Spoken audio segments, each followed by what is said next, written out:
Welcome back to a new video. Today's review is on Only Murders in the Building, Season 4, Episode 5, entitled Adaptation, with the official synopsis being: the trio face off against a collection of individuals who deceive, manipulate, and threaten as second nature a Hollywood cast and crew. And before I give out my review, please like, subscribe, comments. All of my socials are down in the description, so give them a follow or not. We have officially reached the halfway mark with season 4 of Only Murders in the Building. This season has been pretty good in my opinion. Just one bizarre ride from one episode to another. And with episode 5 just ending off on another crazy cliffhanger. Anything could happen. Anything is possible. But here we go.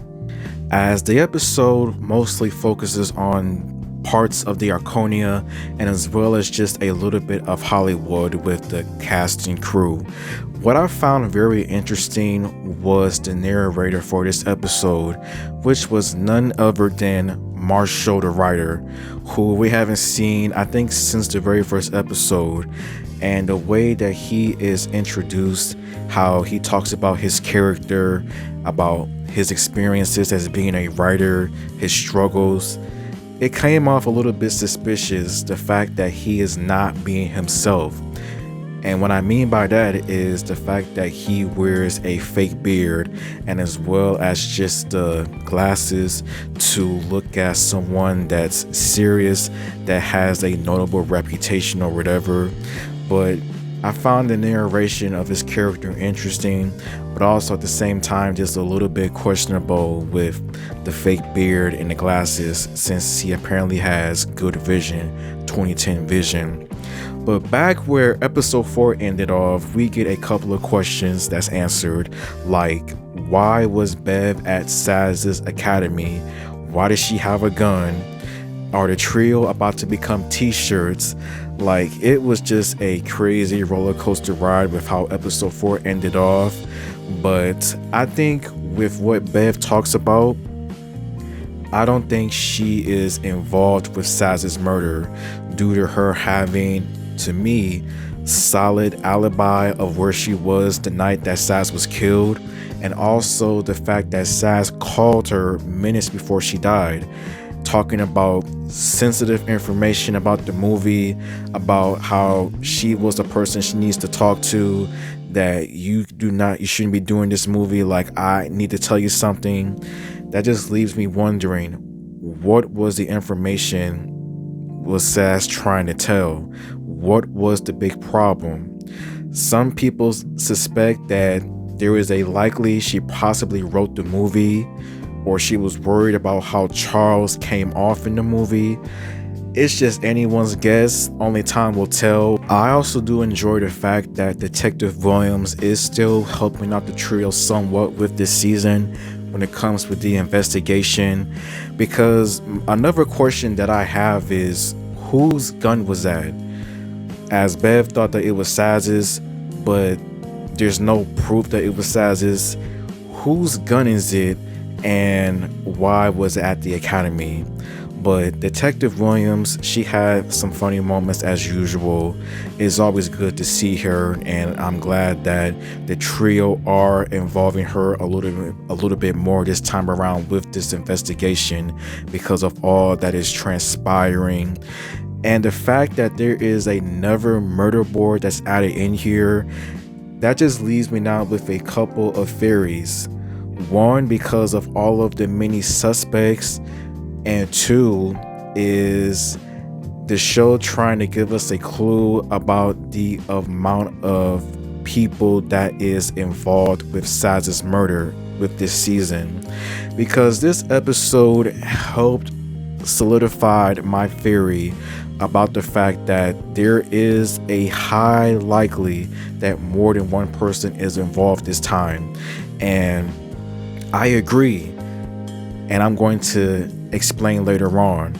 But meanwhile, in between time though, Oliver, his worries about Loretta is still frustrating, still understandable about how Loretta could possibly be in a new relationship with a guy by the name of Jack Jonk, a former Olympic swimmer who also has a notorious reputation for a big you know what.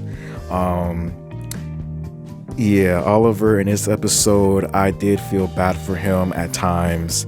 I just think that he needs to just relax and just talk to Loretta before he does anything too out of ordinary, too out of pocket, and he actually loses Loretta for good. I'm just saying, like, Oliver, he needs to chill out. The title for this episode is based off a 2002 movie called Adaptation, starring Nicolas Cage. The synopsis and premise for this movie is also interesting, as it also focuses on a struggling writer dealing with a lot of crazy and bizarre things in his personal life. He also has a twin, and another interesting fact is that Meryl Streep is a part of this movie too. So, a little bit interesting information with that. What I find very off-putting is the fact that the brothers' sisters are still at the Arconia, because don't they have money? Like, why do they need to be at the Arconia? Like, I don't know why. I just find that just a little bit off-putting. Like, they are a little bit weird in my opinion for a couple of things, which I'll explain later on. And also that the fact that Howard is now a part of the film crew is pretty funny. Him just taking orders or him giving out orders was interesting. But I think that Howard is going to be a helping hand in identifying the murderer. Like, yeah, I may have my own suspicions about him too, but he does have a helping hand, as he has helped out the trio a couple of times in past seasons. But what I found interesting was the sticky adhesive pad that the brothers' sisters had for each person to walk through so that they won't cause any dirt stains to get on the floor or whatever. I think that Marshall being extremely excited about possibly being a suspect was a little bit weird. Like, if I was a suspect for the trio, I would do everything in my power to prove my innocence by giving them alibis, giving them video photo evidence to prove that I was not there at the time that such and such was murdered or that I killed them. But Paul Rudd as Ben's stunt double is back in here.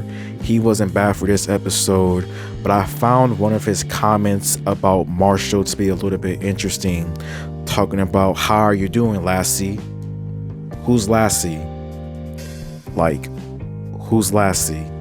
Is Lassie a stunt double? Is Lassie someone that he knew beforehand? Like, who is Lassie, and how long have those two actually known each other? But despite Marshall giving out his quote-unquote alibi about where he was at the time of Saz's death, I don't believe him, because we technically never saw the video of him being there and him just helping out the trio with their investigation. There was some funny moments though, and also the timeline theory about how the killer shot Saz, came back to clean out the apartment of her body, then placed her at the incinerator in under 12 minutes is definitely off-putting, because I just find that very impossible for a assassin to shoot someone, go back to the Arconia, go to Charles' place, clean up a body, place it at the incinerator in under 12 minutes to be highly impossible. And like I said from the get-go, I think more than one person was involved, and this episode solidified my theory, which is what Marshall said, the timeline theory, and as well as just the photo shoot that happens later on.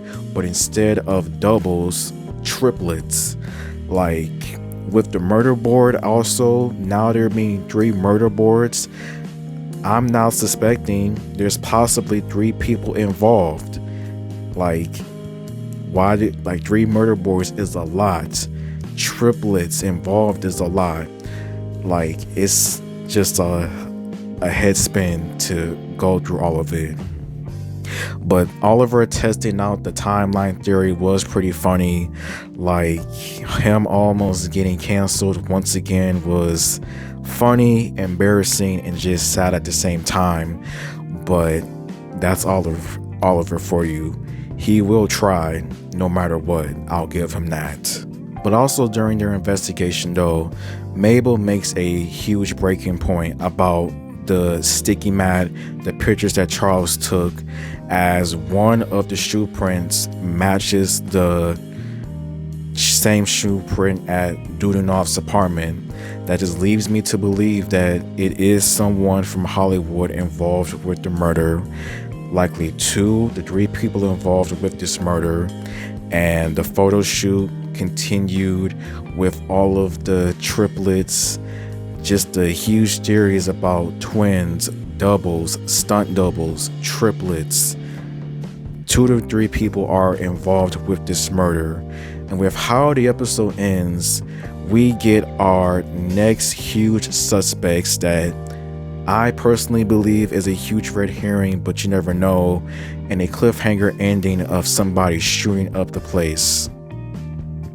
What an ending. But that was episode 5. I think episode 5 was a pretty good watch. It had some funny moments throughout this episode. Like, it is getting crazier from each episode from the get-go. Yeah, when it comes to my suspect list now, Marshall, I still think he's suspicious as ever. I can't write him off yet.